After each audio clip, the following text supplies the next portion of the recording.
হাসি কান্নার মঞ্চায়িত এই অভিনয়ের নামই হচ্ছে যাত্রাপালা। যাত্রাপালার ইতিহাস, সংস্কৃতি এবং যাত্রাপালার উত্থান বেশ প্রাচীন।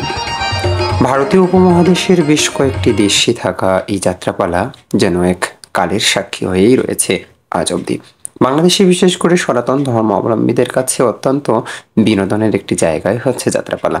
যাত্রাপালাকে ঘিরে বাংলাদেশের ইতিহাস, ঐতিহ্য, সংস্কৃতি এবং গ্রাম্য জনপদে থাকা সাধারণ মানুষের চিত্ত বিনোদনের যেন এক অবিচ্ছেদ্য অংশ বেশ পুরনো।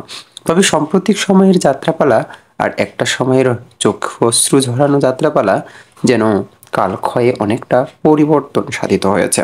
সংস্কার হয়েছে নাট্য থেকে শুরু করে সবকিছুতেই। ফলে তার কঠিন খেসারত দিতে হয়েছে এই নাট্য অভিনেতাদের।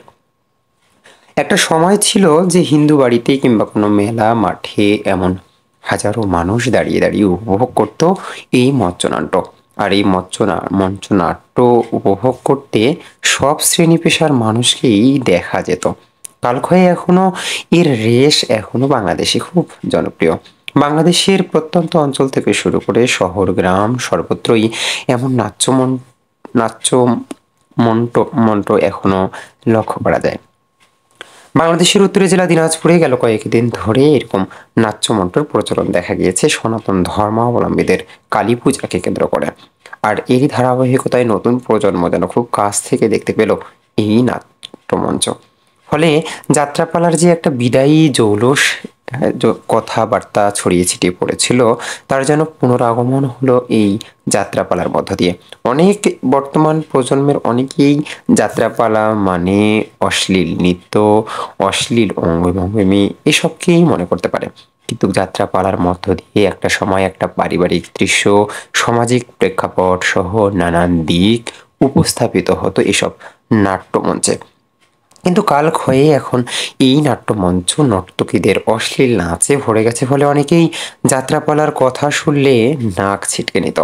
ফলে এরই খেসারত দিতে হয়েছে নাট্য অভিনেতাদের সাথে অনেকের সাথে কথা বলে জানা গিয়েছে যে কিছু কুচক্র ব্যক্তির কারণে এই নাট্যমঞ্চ এখন অনেকটাই হারিয়ে যেতে বসেছে বাংলাদেশের ইতিহাস সংস্কৃতির কাছ থেকে।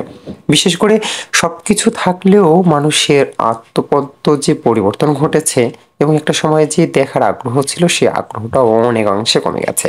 বিশেষ করে সোশ্যাল মিডিয়া থেকে শুরু করে প্রিন্ট মিডিয়ার নানান কারসাজি, নানান গল্প, নানান ব্যস্ততায় যেন এসবের প্রতি আগ্রহ হারিয়ে ফেলেছে সাধারণ মানুষ। কিন্তু নারীর টানে আর ইতিহাস ঐতিহ্যের সাক্ষী যাত্রাপালা যে এখনো মানুষের কাছে জনপ্রিয়তারই একটু ভেদ হয়নি তা যেন এই উপস্থিতি দেখে বোঝা যায়। সচরাচর আমরা অনেকেই যাত্রাপালার নাম শুনে চোখ মুখ কুঁচকিয়ে নিলেও যাত্রাপালার প্রতি বাঙালির যে এখনো কিঞ্চিত পরিমাণ জনপ্রিয়তা কমেনি তারই এই উপস্থিতি জানা দিচ্ছে। একটি যাত্রাপালা বাংলাদেশের অবিচ্ছেদ্য অংশ। এটি কোনো অশ্লীলতা নয়, বরং সামাজিক প্রেক্ষাপটকে তুলে ধরার এক অনন্ত মাধ্যমও বলা যায়। বর্তমান সময়ে নানান মাধ্যম বিনোদনের হলেও প্রাচীন এই যাত্রাপালাই ছিল প্রত্যন্ত অঞ্চলের মানুষের বিনোদনের বিশাল একটা অংশ। মিজানুল্লাহ নিজাম, ব্যালেন্স টিভি।